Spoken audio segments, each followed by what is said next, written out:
Something dug this up, and so it's not doing well. You can even see bite marks on it, but that's, the roots might have been out too long. That really stinks.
It is time for fertilizing. So what do I use for fertilizer? Mostly rabbit manure because we have meat rabbits. So we make a rabbit manure tea, and this is what it looks like. So how we do that is like this. We have a 5-gallon bucket, usually go to between 2. And we put about, I've never really measured it honestly, but I'd say a couple of,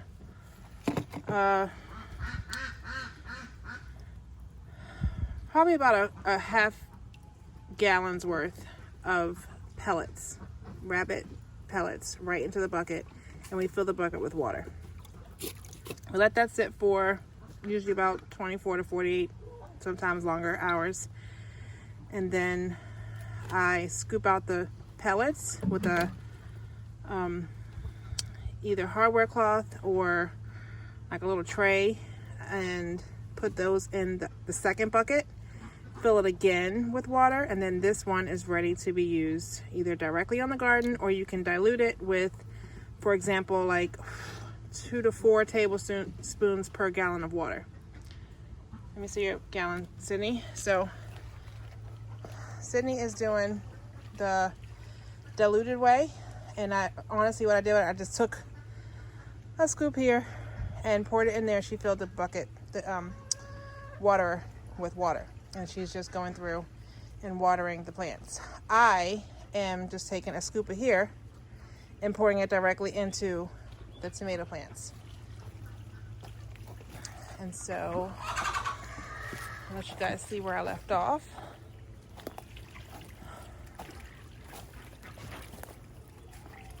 So here's my next one. Now this is all I do. Pour it in, get another scoop, and do the next one. So that's how I use my rabbit manure. We obviously have a lot of that. We also jar it up and we sell jars of it. Here's some right here. I have someone coming to get some, so I just jarred that up for them a few minutes ago. And I was like, oh, you know what? I need to do fertilize my own plants. Let me get to it. Sunflowers are growing real nice. I can't wait for them to bloom. There's all different varieties here for the wall of sunflowers. Very, very cute. It's going to be very cute. Okay, so these strawberries over here didn't do well.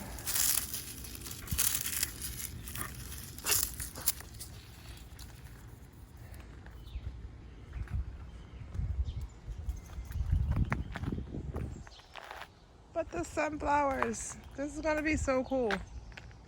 Okay, I got a lot of seeds that started on this side, obviously, but yeah, I just mixed my seeds up of different ones and put them down here.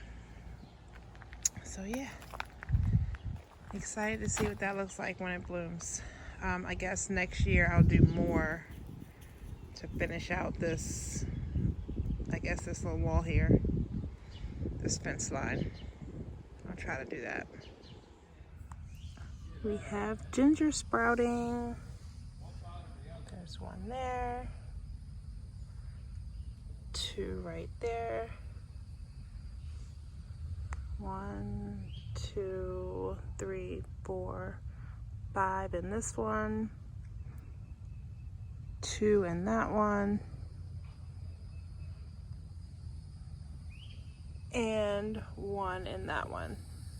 Can you see them? That's so exciting.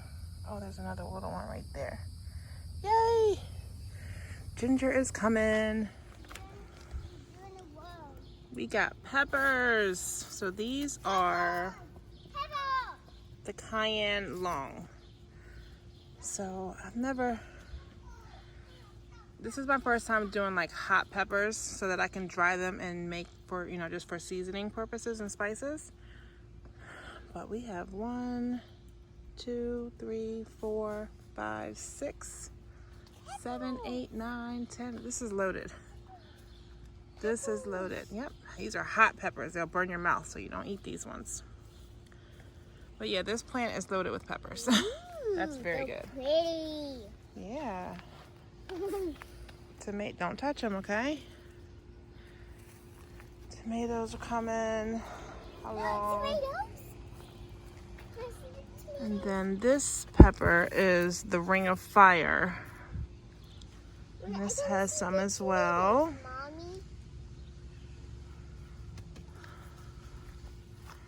Let's see, I see 1, 2, and a few more coming. So this one's a little bit slower, but still coming along. Mommy. Yes. What? Tomatoes, leave them there. So the herbs, I'm really excited about all the herbs that are growing in the front garden now. They're all mostly in the whiskey barrels. So we have fennel, some different oreganos and savory and chervil.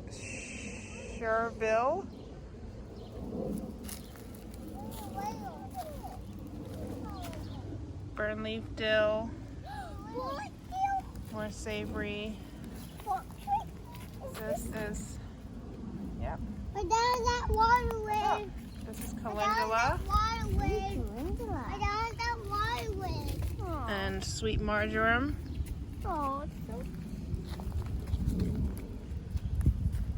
More herbs.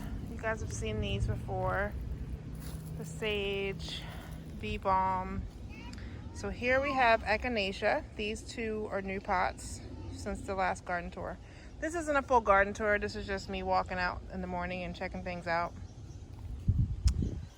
Jasmine's doing just fine. These are more calendula. These 2 here, these are the ones that you see that don't have any flowers yet. These are ones I did from seed, so they're behind these ones, which I bought. And we've harvested off of here twice already. So I'm trying to get a couple of jars full of calendula flowers. Yarrow, spearmint. Oh, that tomato plant needs to be staked up, I see. Some more yarrow. These ones were from seed. Get out of the shadow here. That was from seed. These are from seed. That is calendula. More yarrow. More yarrow, fennel. I think that is marjoram, maybe? I forget. All right, so this tomato plant needs to, oh, it's not leaning too bad, but I do need to bring it in with the rest of these. These, oh, yep, that one's starting to turn. Yeah. It's starting to turn colors. I'm coming through, Mommy. You're coming through? Says, look at this tomato. Okay, but I don't need any more. Okay, so my squash is not doing very well. I'm really upset about that. So even the ones in the back, I guess it was a lot of unfertilized fruit, because that's what I got a lot of in the back, and I had one up here like that. This one, you can see it. I guess that one is fertilized because it seems to be doing okay. So I may start having to do some hand fertilizing, because I do want my squash. Like I said, zucchini is very important to me, and I would not want to lose those. So we got to make sure we're pollinating those female flowers, because I threw away at least 4 of them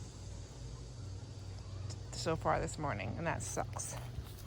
All right, so this has some damage, so I'm going to get rid of that.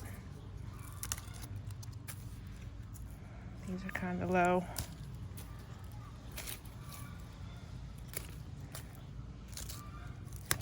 I'll just kind of yank it off. That's all I do. This has a little bit of damage here, but there's more growing, so that's all right.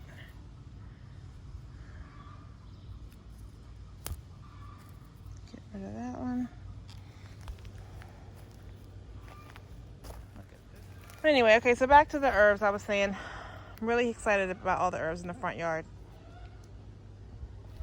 They are doing very well in the whiskey barrels. I have rosemary over here. This is nice. This is doing very well. And it smells so good. I can harvest some of that off for sure. What else did I want to show you guys out here? So this is the plan with the garlic and the walking onions. That bed is walking onion and garlic on this side. Garlic's coming out, so this will all be, I'm going to put some more soil in it. That's what that bag is right there for, to level it up some more. And that's going to be all walking onions because they like to fall over and sprout anew. This here will be coming out, obviously. This is kale, which is doing pretty good for it being so hot. And those two cabbages didn't really form a head, but they grew like crazy. And that was from the fall planting. So I'm going to get rid of that. The celery's in the front, but I'm going to make this bed the garlic bed. So this will be coming out. It will be garlic. In the fall again, we'll do more garlic. And then that will just be all the walking onions. So there's that. Okay, I take that back. So this is starting to form a cabbage head. That is so exciting. Successful cabbage. But again, I planted that in the fall. So that's crazy why it took so long. I don't know. I don't get it. But I'm still happy with it. And then there's all these cabbages in here, which my netting is not long enough. So that was a fail, but it's okay. I have more in the house that I can recut and use this one for something different, like the herb gardens or something in the back, because I do have netting over those so that they start to produce earlier and do better back there. So I can reuse that. Kale bed, the official kale bed. It's coming along fine. And this here is coriander and fennel. In here, I think. Yes, coriander and fennel. It's hard to tell fennel and dill apart sometimes, so I have to always check. And that's another calendula that I started from seed.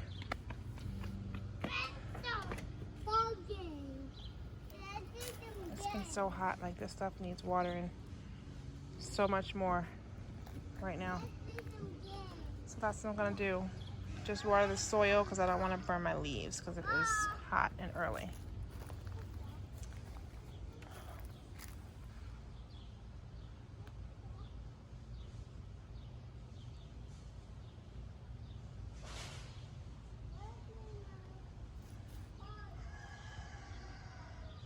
Let's check out this Brussels sprouts. We trimmed all the leaves on the bottom so they could just have the growth for the actual Brussels sprouts. So they're coming along. My first somewhat successful time doing Brussels sprouts before. We've never gotten this far. So this is definitely a win in my book for these little babies. They're small, but they're still growing.